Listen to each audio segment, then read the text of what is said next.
Yeah, we shall continue.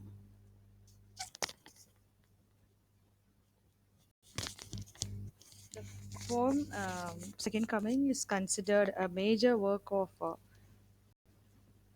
modernist poetry and has been reprinted in several collections, including the Northern Anthology of Modernist Poetry. In the early drafts of the poem, Yeats used the phrase "the second birth," but substituted the phrase "second coming" while revising.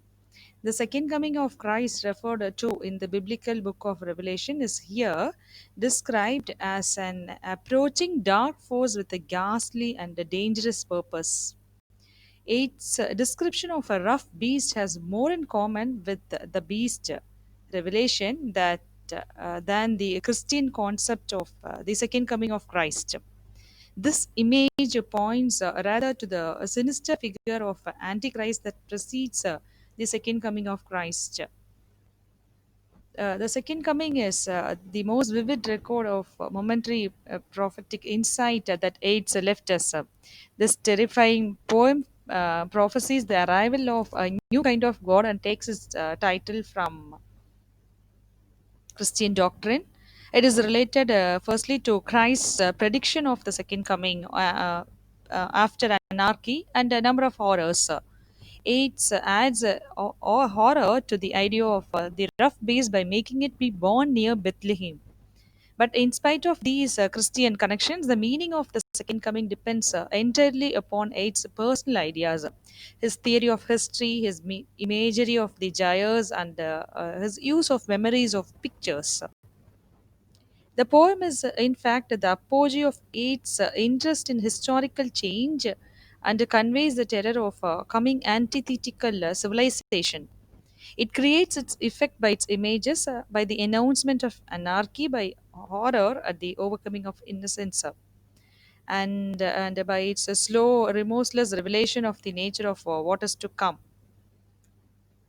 And build up climatically, if you see the poem, no, it's divided.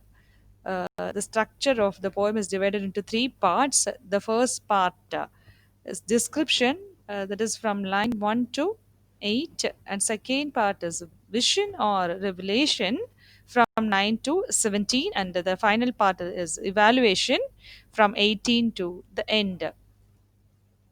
And in the first part of the poem, what Yeats describes is not an actual landscape, but a metaphoric and a symbolic one. He depicts the state of the world as if from the top of a mile-high tower. In this sense, the opening lines are a great evocation of visual response to the force of even the use of even ing endings in the first line. It actually strengthens the idea of continuous movement, which is basic in the poem. Things fall apart, the center cannot hold. Tension develops with the effort of the center in trying to hold these things falling apart, and with the image of anarchy losing upon the world.